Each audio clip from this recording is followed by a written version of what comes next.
აი ეს მზისა და მთვარის მზის ქართული უძრავი წელიწადისა და მთვარის 19 წლიანი ჟამეულების ერთდროული ამოქმედება მხოლოდ ძველი წელთაღრიცხვის 284 წლიდან იწყება.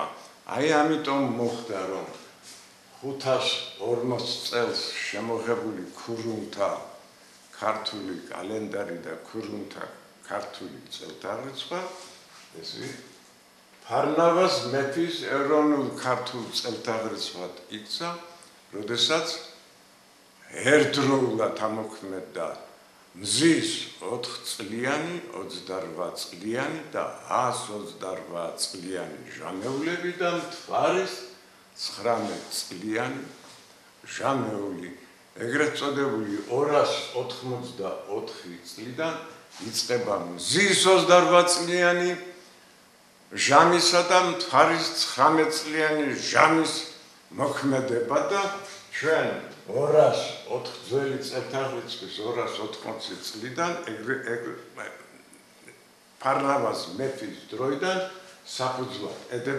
საფუძველი ეყრება ქართულ ქრონიკოს, ანუ 532 წლიან ციკლს. ეს არის მზის 28 წლიანი ციკლისა და მთვარის 19 წლიანი ციკლის ნამრავი, რომელიც 284 წლიდან იწყება და მანამდე ეს ერთდროული მათი ამოქმედება და ვღებულობთ ქართულ ქრონიკულ წელთაღრიცხვის 532 წლიან ჟამეულს.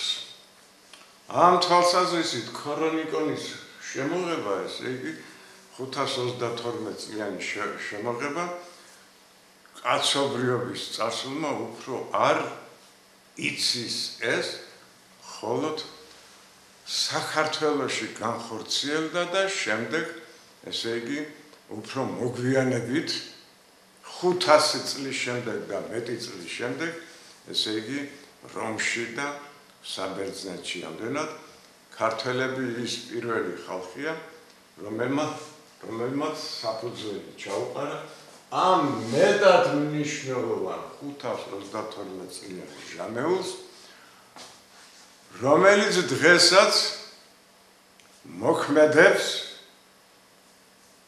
როგორც რომაულ, ისე მართლმადიდებულ ქრისტიანულ კალენდრებში.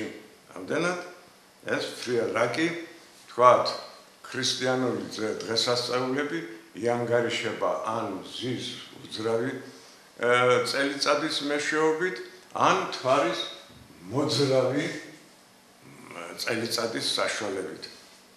თქვენ იცით, რომ ესე მთვარის წელიწადი ხან 354 დღეა, ხან კი 394 დღე და ამიტომ ესე იგი მოძრავია და დღესასწაული თქვათ, ავიღოთ ჩვენ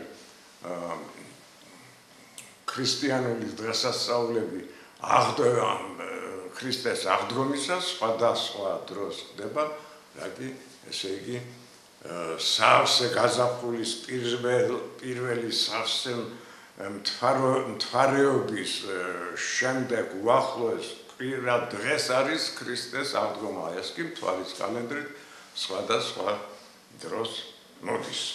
ესე იგი პირველი ჩვენი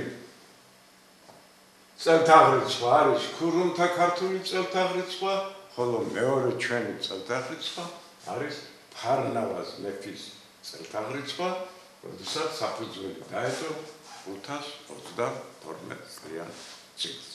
რაც შეეხება ქრისტიანულ წელთაღრიცხვას, ამას საქართველოს ფრიად მომზადებული შეხვდა, იმიტომ რომ ძირითადი 532 წლიანი ციკლი ქართველებს უკვე ჰქონდათ და სხვა ქვეყნებისაგან განსხვავებით და ამიტომ გადასვლა ქართული ეროვნული წელთაღრიცხვის ფარნავაზ მეფის ქართული ეროვნული წელთაღრიცხვიდან გადასვლა ქრისტიანულ წელთაღრიცხვაზე უკვე მარტივი იყო. ამდენად რაგი ქრისტიანულ წელთაღრიცხვად საფუძვლად დაედო რა მოვლენა?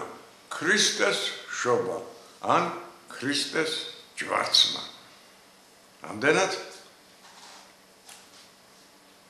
გადასვლა მაინც იოლი 284 წელი ეს არის ფარნავაზ მეფის მიერ ქართული ეროვნული წელთაღრიცხვის შემოღება, ანუ პირველი წელი, ხოლო ჩვენ ძველი წელთაღრიცხვის 284 წელს რა კი ვწერთ, იგულისხმება, რომ ქრისტე იშვა 284 წელს ფარნავაზ მეფის ეროვნული წელთაღრიცხვის შემოღების შემდეგ.